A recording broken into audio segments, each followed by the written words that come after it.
25절로 28절 교독하도록 하겠습니다.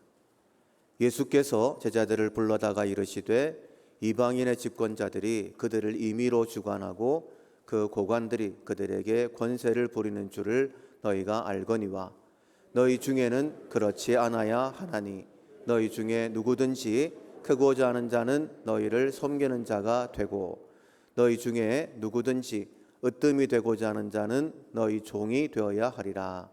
인자가 온 것은 섬김을 받으려 함이 아니라 도리어 섬기려 하고 자기 목숨을 많은 사람의 대속물로 주려 함이니라. 아멘. 오나함, 필요를 채워주는 따뜻한 마음이라는 제목으로 함께 말씀을 나누겠습니다. 6월 한 달 우리가 훈련하고 있는 품성은 오나함입니다. 설교 제목처럼 다른 사람의 필요를 알고 채워주는 따뜻한 마음이 바로 오나함입니다. 예수님께서 왜 이 땅에 오셨는가? 그 목적을 정확하게 보여주는 한 단어이다라고도 말씀드릴 수 있는데, 우리가 함께 읽었던 본문 말씀에는 예수님께서 왜 이 땅에 오셨는가? 그 목적이 정확하게 기록이 되어져 있고, 또 이 말씀을 통하여서 우리에게 질문을 하신다라고 생각하시면 됩니다. 나는 섬기기 위해 이 땅에 왔는데 나를 따른다라고 하는 너희들은 무엇을 목적으로 살아가고 있느냐, 이렇게 질문하신다라고 생각하시고 오늘 말씀을 함께 나누었으면 좋겠습니다. 모든 사람들은 본능적으로 안전한 것을 요구하죠. 높아지기를 원하고 대접받기를 요구합니다. 그리고 손해보는 것을 싫어합니다. 그러나 오늘 예수님께서는 아니다라고 말씀을 하시죠. 지배가 아니라 섬김이다.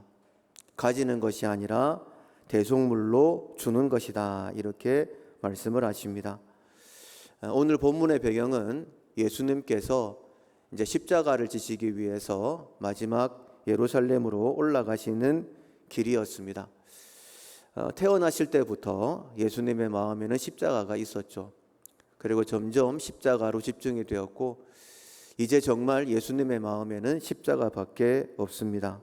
이제 예루살렘으로 올라가시면 고난을 당하시고 십자가에 달려 돌아가십니다. 그러나 제자들은 예수님과 함께 길을 걷고 있었지만은 예수님의 마음과는 전혀 달랐다라는 것을 알 수 있습니다. 예수님이 예루살렘에 올라가시면 왕이 되실 텐데 나는 어느 직책을 맡게 될까? 우리 중에 가장 높은 자리는 누가 차지하게 될까? 이런 생각을 가지고 있었습니다. 우리가 예수님을 따른다라고 하지만은 제자들과 똑같은 마음으로 이 믿음의 길을 걸을 수 있다라는 것을 꼭 기억하셔야 됩니다. 예수님은 십자가, 섬김을 말씀하시는데 제자들은 더 높아지기를 원하고 있었던 것처럼 예수님께서 우리에게 섬김의 삶을 원하시는데 나는 높여지기를 원하는 그런 모습일 수도 있다라는 것이죠. 결국 사건이 터졌습니다. 야고보와 요한의 어머니가 예수님을 찾아왔습니다. 그리고 청탁을 하는 거예요. 두 아들을 주의 나라에서 하나는 좌의정에 하나는 우편에 좌우편에 앉게 해달라고 그렇게 청탁을 했습니다. 이제 이 사실을 제자들이 알고는 분노했죠. 이것은 거룩한 분노가 아닙니다. 손수를 놓쳤다라는 그런 분노였어요. 그때에 예수님께서 그들을 다 이르시죠. 예수님께서는 죄를 위해 이 땅에 오셨습니다. 욕심 잉태한 즉 죄를 낳고 죄가 장성한 즉 사망을 낳는다라고 말씀하셨는데 그 죄에서 우리를 구원하시기 위해서 이 땅에 예수님은 오셨는데 예수님을 따르는 제자들은 그 욕심에서 벗어나지 못하고 있었던 것이죠. 그러면 예수님께서 그들을 또 바른 길로 인도하여야 되는 것은 당연할 것입니다. 예수님께서 그들을 부르셔서 조용하게 타이르듯 말씀을 하십니다. 세상에는 두 종류의 권세가 있다. 첫째는 세상 사람들이 부리는 권세이다. 고관들이나 집권자들이 권세를 부리면서 다른 사람들을 이용하는 그런 권세이다. 그런데 너희들은 그렇지 않아야 된다. 하나님 나라의 권세는 섬기는 자가 큰 자가 되고 종이 으뜸이 되는 그런 권세이다. 이렇게 말씀을 하십니다. 여러분, 높아지는 것이 쉬울까요? 낮아지는 것이 쉬울까요? 당연히 낮아지는 것이 쉽습니다. 높아지고 싶다고 해서 높아지는 것 아니죠. 그런데 높아지고 싶은데 안 높아지니까 괴로운 것 아니겠습니까? 그런데 하나님께서는 말씀하십니다. 높아지는 방법이 있다. 으뜸이 되는 방법이 있다. 낮아지면 되고 종이 되면 된다. 정말 낮아지면 높아지는 것일까? 그 사실이 믿음으로 받아들여진다라고 한다면 누구나 다 자기를 낮추는 그런 삶을 살겠죠. 그런데 이해가 되지 않습니다. 내 자신을 낮추는데 어떻게 높아질 수 있을까? 말이 안 되는 그 질문에 예수님께서 친히 몸으로 증명해 주셨죠. 빌립보서 2장에 보면 너희 안에 이 마음을 품으라 곧 그리스도 예수의 마음이니. 예수님이 어떤 마음을 가지고 사셨느냐? 그는 근본 하나님의 본체시나 하나님과 동등됨을 취할 것으로 여기지 아니하시고 오히려 자기를 비워 종의 형체를 가지사 사람들과 같이 되셨고 사람의 모양으로 나타나사 자기를 낮추시고 죽기까지 복종하셨으니 곧 십자가에 죽으심이라. 8절까지는 낮아지고 낮아지고 낮아짐의 모습이었습니다. 낮아지면 정말 높아질까? 하나님 나라는 그렇다라고 말씀을 하셨죠. 하나님께서 예수님을 높이시기 시작하십니다. 이러므로 하나님이 그를 지극히 높여 모든 이름 위에 뛰어난 이름을 주사. 모든 이름 위에 뛰어난 이름입니다. 하늘에 있는 자들과 땅에 있는 자들과 땅 아래에 있는 자들로 모든 무릎을 예수의 이름에 꿇게 하시고 그 어떤 사람도 예수님 앞에 서 있는 자가 없도록 해주셨다. 그리고 모든 입으로 예수를 그리스도를 주라 시인하여 하나님 아버지께 영광을 돌리게 하셨느니라. 낮아질 때에 높아지게 하셔서 영광을 받으시는 것이 하나님 나라의 법칙이다. 이렇게 말씀하시는 것입니다. 예수님의 제자라고 한다면 누구든지 예수님을 본받아야 되는 것이죠. 내가 너희에게 행한 것 같이 너희도 행하게 하려 하여 본을 보였다. 그러니까 예수님이 하신 모든 일들은 본이라는 거예요. 우리에게 본을 보여주시면서 너희들도 그렇게 해야 된다라고 말씀하시는 것입니다.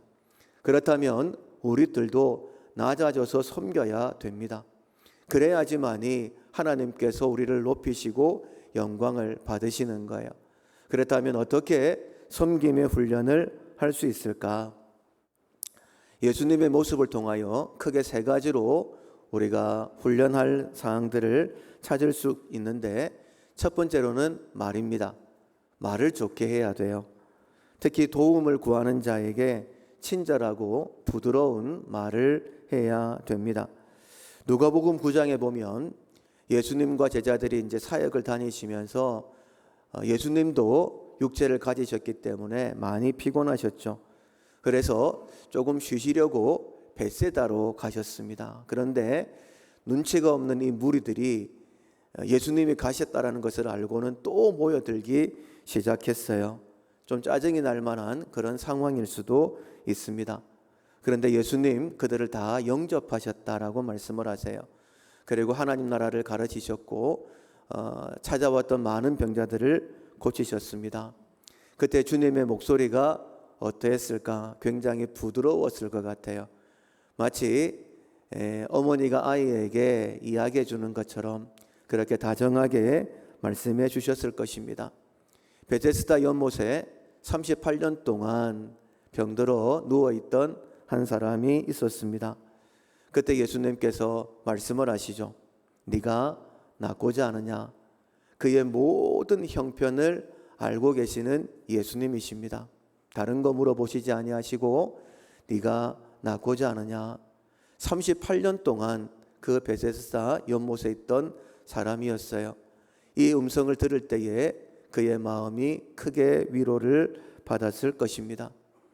우리는 예수님을 따른다라고 하지만은 때로는 말로 사람들에게 상처를 입힐 때가 참 많이 있죠. 좋게 시작을 했다가 서로 간에 감정이 대립이 되어서 끝내는 싸움이 일어날 때도 많이 있습니다. 나는 내 주변의 사람들에게 어떻게 말하고 있는가? 섬겨야 된다라고 말하고 있는데 다른 것도 아니고 말로 섬기지 못한다라고 한다면 내가 어떻게 섬길 수 있을까? 그렇게 생각을 하시고 특별히 이번 한 주간 동안에는 부드럽게 이야기하려고 그렇게 훈련하셨으면 좋겠습니다. 칼 히티라는 심리학자가 있습니다. 그가 행복론에서 이런 이야기를 했어요. 인간관계에서 발생하는 문제의 90%는 말의 내용이 아니라 말의 어조 때문이다. 이런 말을 했습니다. 말의 내용이 굉장히 중요합니다. 그런데 그것 때문에 인간관계가 깨지는 것이 아니라 말의 어조 때문이다. 그러니까 무엇을 말하느냐 보다 더 중요한 것이 어떻게 말하느냐 하는 것이다 라고 그렇게 말하는 것이죠. 미국의 아브라함 링컨 대통령이 남북전쟁이 한창일 때에 이제 경무가 너무 많으니까 얼마나 많은 회의를 했겠습니까? 온몸이 지칠 대로 지쳤습니다. 그런데 어느 날 한 노인이 링컨을 찾아와서 정말 지극히 사소한 개인적인 그런 민원을 늘어놓기를 시작했습니다. 곁에 있던 비서들이 속으로 생각을 하면 이 엄중한 시기에 이게 무슨 이야기인가? 그리고 이렇게 내보낼까요? 이렇게 표현을 했을 때에 아브라함 링컨이 고개를 쳤습니다. 그리고는 그 할아버지의 손을 붙들면서 차근차근 이야기를 듣습니다. 그 노인이 나가고 난 다음에 비서들이 물어봐요. 귀찮지 않으셨습니까? 지금 해야 될 일들이 너무나 많은데 어떻게 이야기를 다 듣고 계셨습니까? 그때에 링컨이 이렇게 이야기를 했습니다. 저 노인은 지금 세상에서 가장 지치고 외로운 마음으로 나를 찾아왔는데 내가 저 사람에게 해줄 수 있는 가장 큰 섬김은 그의 이야기를 따뜻하게 들어주는 것이었다. 이렇게 이야기를 했습니다. 나는 지금 나를 찾아온 사람에게 어떤 표정으로 어떻게 말하고 있는가 한번 생각해 봐야 될 것입니다. 내 마음은 안 그런데 이럴 때가 많이 있지 않습니까? 그냥 말 한마디 그냥 내뱉었다가 이거 아닌데 그리고는 그걸 주워 담으려고 더 많이 애썼던 때가 분명히 있었을 것입니다. 물은 한번 엎질러지고 나면 담는 것이 어렵습니다. 그래서 말하기 전에 특별히 내 사랑하는 사람들, 내 가족들에게 말할 때에 한 번 더 부드럽게 무엇인가 필요한 것이 있어 내게 찾아온 사람들에게 부드럽게 말하려고 훈련하는 것이 섬김의 첫 번째이다라고 말씀드릴 수 있습니다.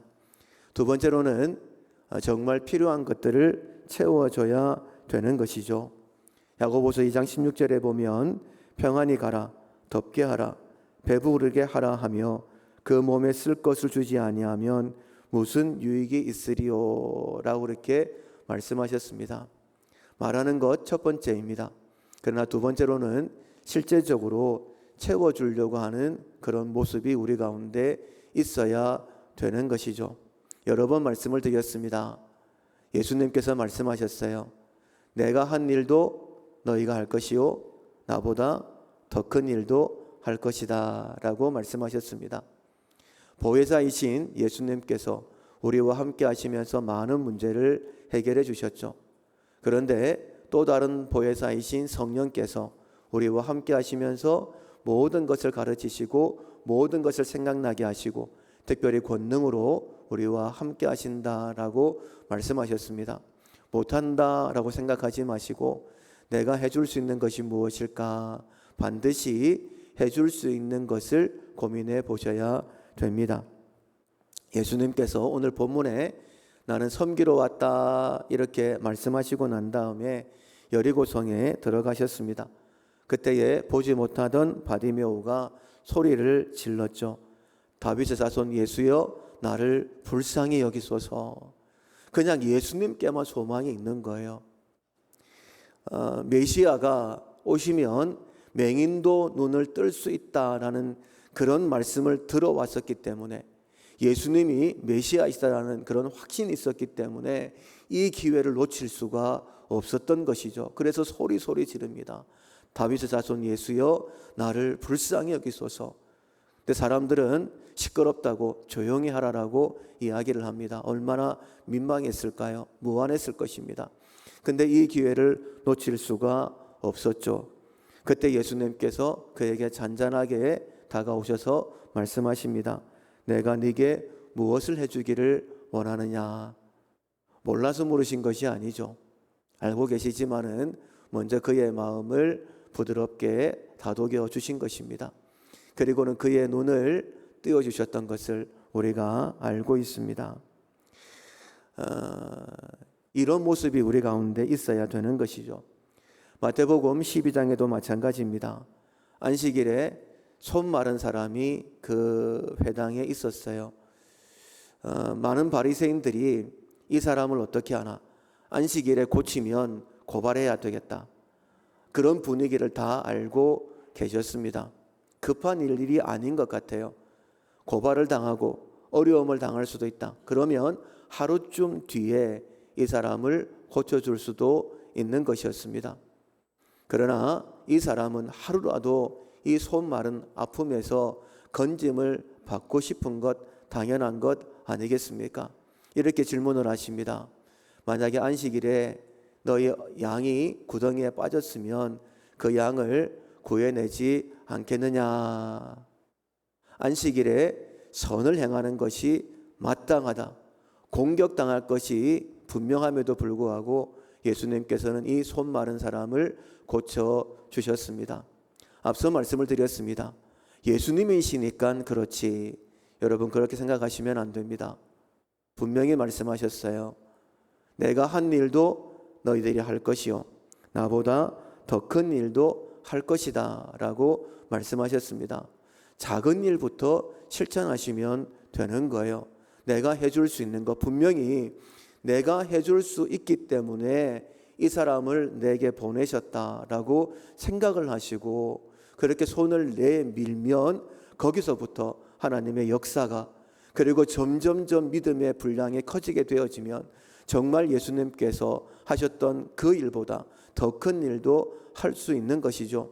테레사 수녀가 하루는 굶주림과 질병으로 죽어가고 있는 한 노숙인 여인을 만났습니다. 그리고 정성껏 데리고 와서 돌봐주었는데 그 여인은 몸만 망가진 것이 아니라 마음도 망가졌어요.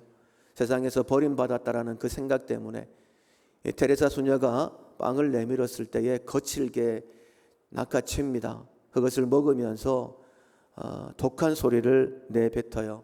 나에게 전도하려고 이 위선적인, 이 가식적인 사람들, 이렇게 소리를 내뱉었습니다. 마음이 상할 수도 있겠죠. 그런데 테레사 수녀는 아무런 대꾸도 하지 않고 썩어 들어가는 상처들을 눈물로 닦아 주었습니다.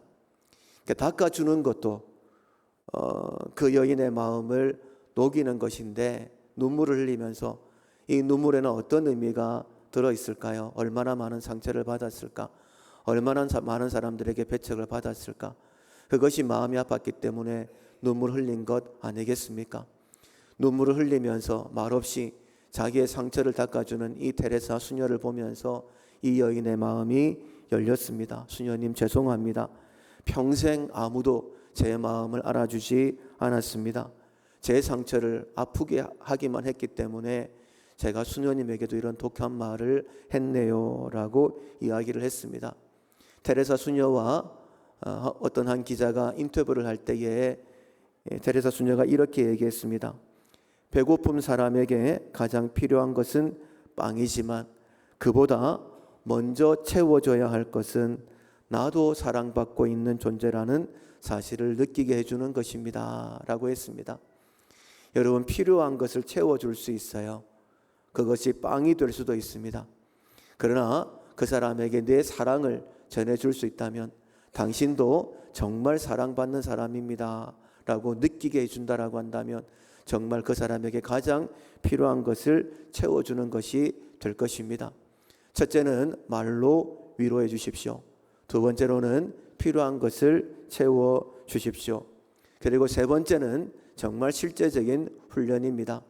내게 도울 만한 힘이 없다라고 한다면 다리가 되어 주십시오.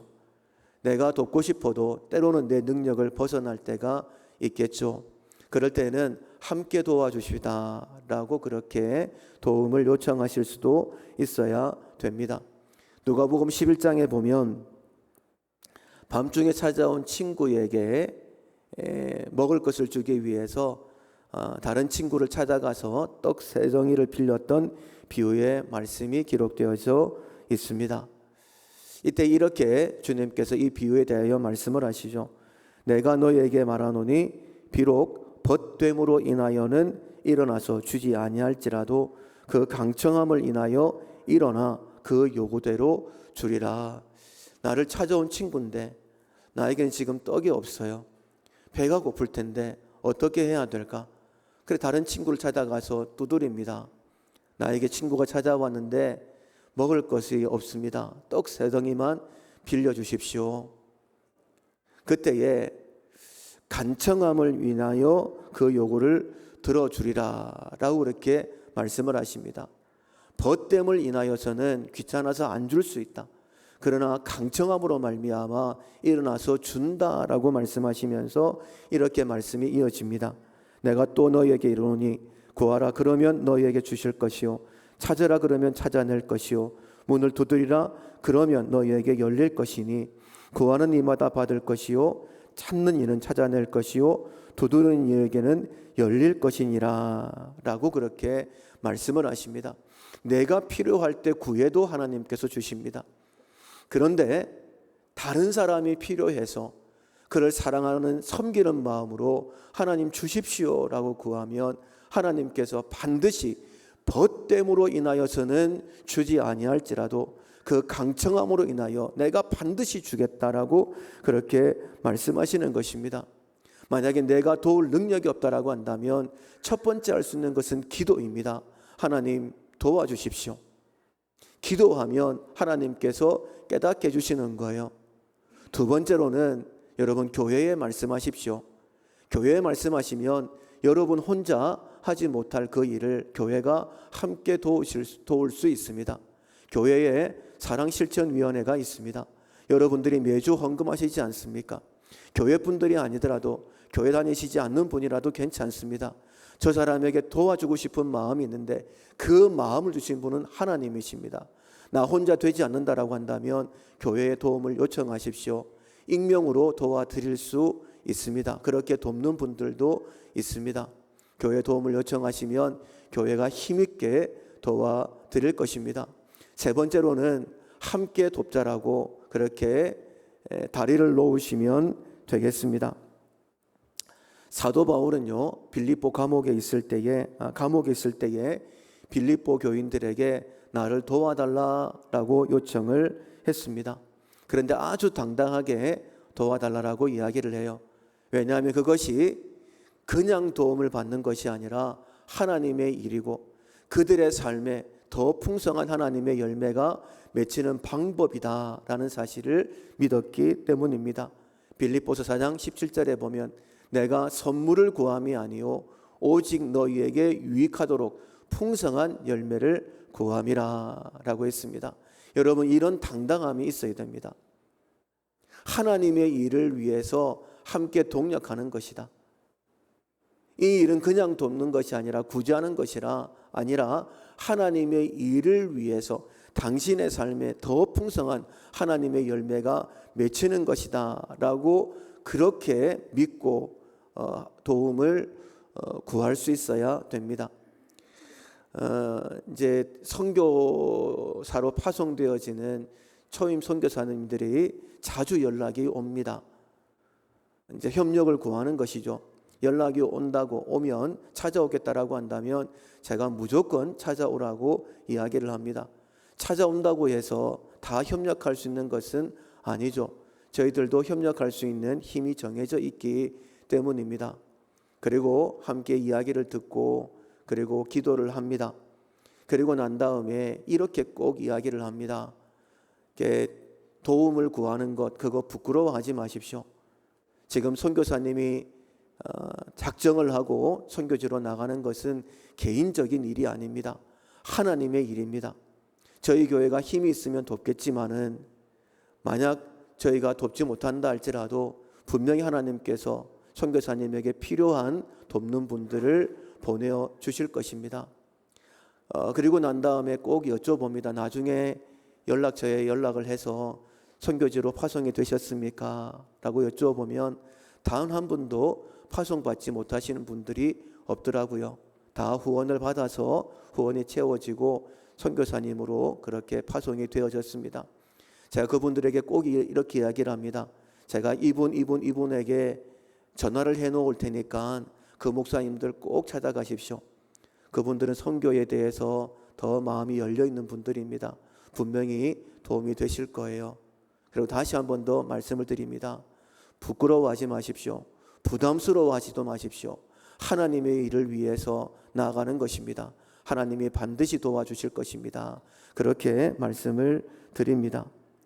바울이 예루살렘 교회에 큰 기근이 있어서 어려움이 있었을 때에 소아시아 교회에 도움을 요청했습니다. 그때 마게도냐 교회가 힘써 도왔었는데 고린도 교회에 보내는 편지의 내용이 이렇습니다. 그때에는 마게도냐 교회는 교회가 세워진 지 얼마 안 됐어요. 그래서 바울이 소아시아 교회는 그래도 세워진 지가 좀 오래됐으니까 도움을 청할 만도 한데 이 마게도냐 유럽 교회는 세워진 지가 얼마 안 돼서 도움을 청하기가 좀 그렇다라고 생각만 하고 도움을 청하지를 않았었습니다. 그런데 오히려 마게도냐 교회들이 저희들도 돕고 싶습니다 라고 그렇게 편지와 연보를 보내왔던 적이 있었습니다. 그 내용이에요. 형제들아, 하나님께서 마게도냐 교회들에게 주신 은혜를 우리가 너희에게 알리노니, 하나님께서 마게도냐 교회 교인들에게 은혜를 베풀어 주셨다라는 거예요. 그 은혜가 어떤 내용이냐면 환난의 많은 시련 가운데서 그들의 넘치는 기쁨과 극심한 가난이, 이 말이 좀 연결이 안 됩니다. 많은 시련이 있습니다. 그런데 넘치는 기쁨이 있어요. 그리고 극심한 가난입니다. 그런데 그들이 풍성한 연보를 넘치도록 하였다, 이렇게 말하고 있습니다. 이것이 바로 이해가 안 되는 하나님의 은혜라는 거예요. 하나님께서 이 마게도니아 교회에 큰 은혜를 베풀어 주셨는데 그것이 무엇이냐면 정말 큰 환난 가운데 넘치는 기쁨이었다. 그리고 극심한 환난 가운데 풍성한 연보였다라고 말하면서 3절에 내가 증언하노니 그들이 힘대로 할 뿐 아니라 힘에 지나도록 자원을 하였다. 이 은혜와 성도 섬기는 일에 참여함에 대하여 우리에게 간절히 원하니, 그러니까 마게도냐 교인들도 알았다라는 거예요. 바울이 왜 우리에게 말하지 않았는 것인지, 정말 큰 환난 가운데 극심한 가난 속에, 그리고 교회가 세워진 지 얼마 되지 않아서 정말 힘들 거야, 이런 마음으로 우리에게 말씀하시지 않은 것 알고 있습니다. 그러나 예루살렘 교회를 돕는 이 일에 우리도 제발 좀 참여시켜 주십시오. 그렇게 간절한 마음을 가지고 구했다라는 겁니다. 우리가 바라던 것뿐만 아니라 그들이 먼저 자신을 주께 드리고 또 하나님의 뜻을 따라 우리에게 주었다, 이렇게 말씀하고 있어요. 그러니까 섬김이라는 것이 단순한 물질을 드리는 것이 아니라 우리 자신을 하나님께 드리는 것입니다라는 그런 믿음의 고백으로 마게도냐 교회가 그렇게 섬겼다라고 말하고 있는 거예요. 바울은 이 다리 놓는 일을 충실히 잘 감당했고 예루살렘 교회가 힘든 가운데 큰 위로를 얻게 되었던 것입니다. 컴패션이라는 구호단체를 알고 계실 거예요.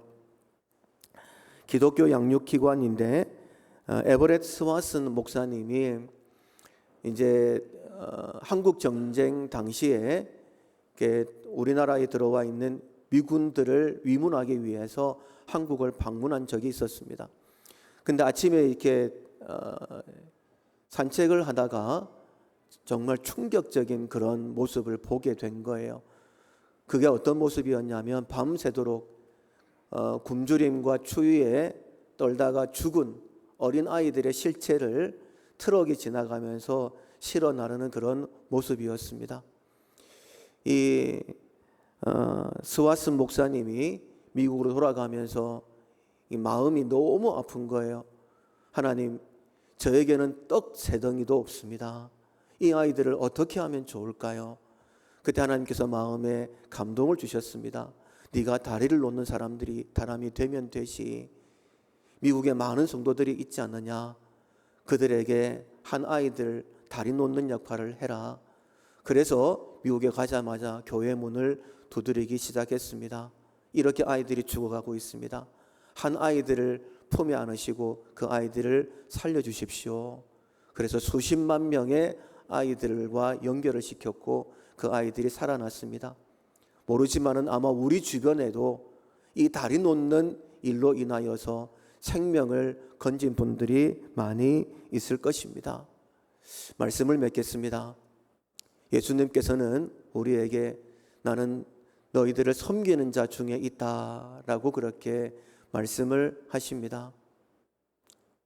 다른 사람의 필요를 채워주는 따뜻한 마음, 그 필요를 어떻게 채워줄 수 있을까? 여러분, 첫 번째로는 말로 위로해 줄 수 있습니다. 그리고 어떻게든 내게 있는 것으로 나누어 줄 수 있습니다. 예수님께서 일용할 양식을 주옵시고 이렇게 하나님 앞에 구하라고 하셨죠. 그런데 우리의 삶을 돌아보십시오. 일용할 양식보다는 조금 더 있습니다.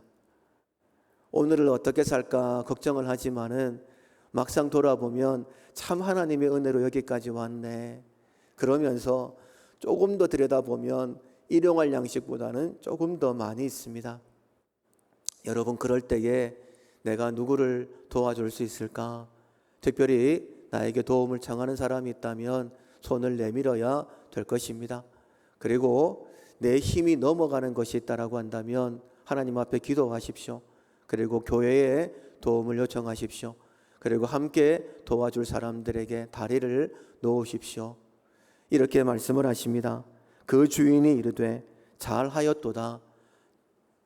착하고 충성된 종아, 네가 적은 일에 충성하였음에 내가 많은 것을 내게 맡기리니 네 주인의 즐거움에 참여할지어다. 우리의 삶은 점점 더 풍성해질 것입니다. 주님의 이 아름다운 모습이 우리 가운데 회복되기를 주님의 이름으로 축원합니다. 아멘. 찬송가 455장